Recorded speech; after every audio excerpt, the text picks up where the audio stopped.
It is a rainy day, and that's perfect for going over a parts list. Let's do it.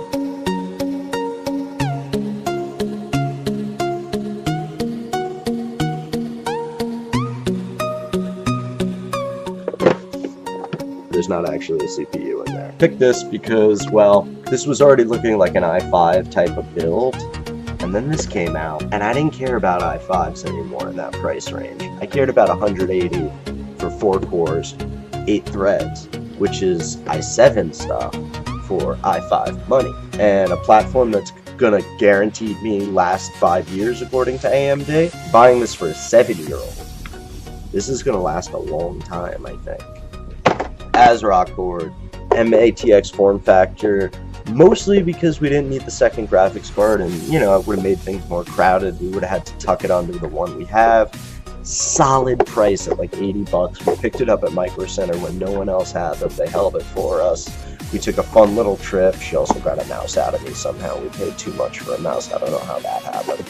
Beautiful, beautiful Corsair RAM. Nice low profile. Nice shiny blue. You can see it there. If you've ever seen this RAM in person, you know it always looks better than in the pictures. I had a car that was almost this color. It was gorgeous. Too dim, so it has 4. We can expand in the future. This came brand new for AM4. It was a low form factor. It was beautiful. I snagged it. It just made sense. I'd seen it in some videos, and it's gonna match the wood of the desk perfect. Look, it's even like got like a wood. It's not really a wood grain, but it's a wood color on the box. Nice job, Noctula. Seemed like the best Ahrix card out right now, outside of like the bin version of this one, which, you know, I don't think we're even gonna do a lot of overclocking. She's 7. She's 7. A little bit over, very little. It does say overclock, so you can't. Where is it? Overclock.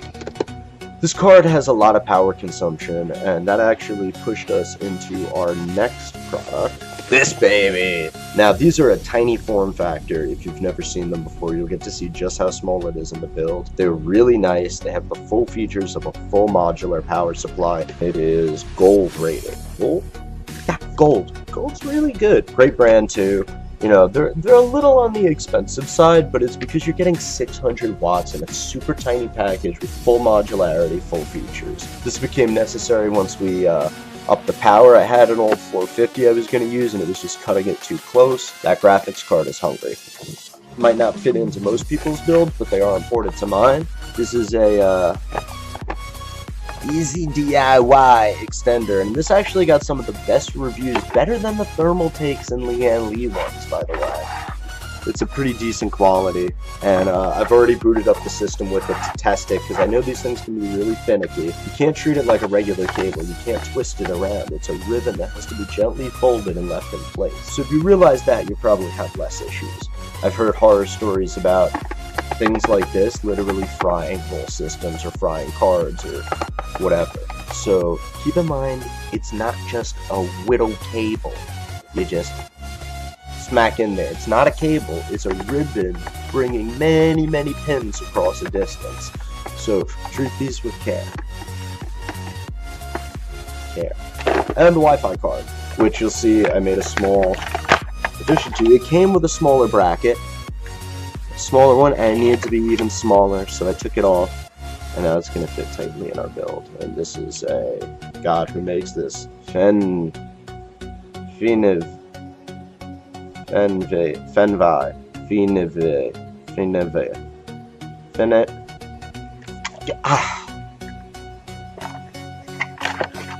Okay, moving on to storage. Long term, real simple.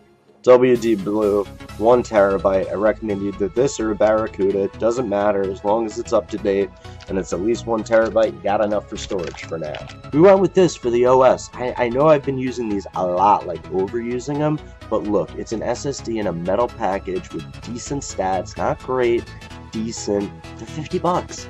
50 bucks for your main drive. Come on, 50 bucks. Now look, I could have put an M.2 in this and it would have made a lot more sense, but there's a specific reason I went with an SSD for the main drive with a 2.5-inch form factor. The case itself has SSD and hard drive cages, so I wanted to actually fill them out. Once I had this, you know, the M.2, you know, a lot of the time you don't even see it, so it wasn't really filling out the chassis. I know that's really just an aesthetic thing, but it's more about building too for me in the presentation. You know, I didn't want an SSD drive cage there with nothing in it, and this was a lot cheaper than an M.2. If you're doing this build yourself, I recommend going with the M.2 for your main drive. Fans! Now, I did repurpose a lot of other fans that I didn't buy, so I'm not actually going to count this in this right now. You'll see those later. The two main fans I did buy, a 2-pack of thermal take rings. They're beautiful. I powered them up. They look awesome. I can't wait to see how they look in the build, and that's about all I can say for them right now. I haven't seen any cooling as it's all assembled yet.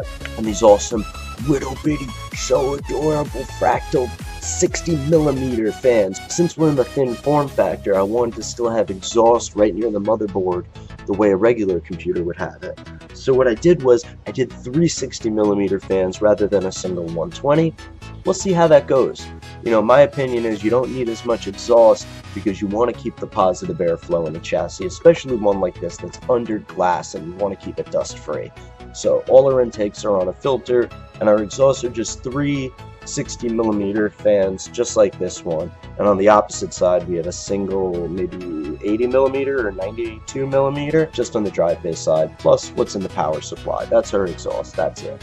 I did buy a lot of little extras and stuff, brackets, hard drive holders, front-end IOs. I'm not going to mention them all because when you're building a chassis from the ground up, there's so much little, you know, nonsense you need to buy, switches, cables. I'm not going to mention all that stuff. But I do want to mention one, like, kind of add-on item that was super helpful. This is the Master Case 5 3.5-inch HHD bracket 2-bag. Cool. So what this actually is a really neat little modular box that is freaking great for modders because you can put this in anything. It's just perfect. It's a little different than your average just drive box because one, it's toolless. It's all toolless, 2 drives. And 2, the form factor of it is like a nice, clean rectangle. It's not this weird shape that has to plug into a specific place. You can put this anywhere. You put it upside down, you put it right side up. I think you can put it upside down. I don't know about that. Be careful if you try that. Anyway, it was a huge help in building, and it made my whole hard drive solution nice and simple. I made a nice little spot for it to come in and out. And, you know, if you're a modder and you're just looking for something from scratch, this will save you a lot of time. It'll be easy to paint if you want to. And it was only 12 bucks, so, you know, worth the 12 bucks to save me a lot of time trying to build something that probably wouldn't have been as good. And the last thing, which I already mentioned in a previous video, are these delicious, absolutely delicious cables. And those are, of course, from the good folks at Cable Mod. So that's the part list. Going to, I guess, post it on pcpartpicker. But I'm not posting the build yet because it's not done. This you must wait for.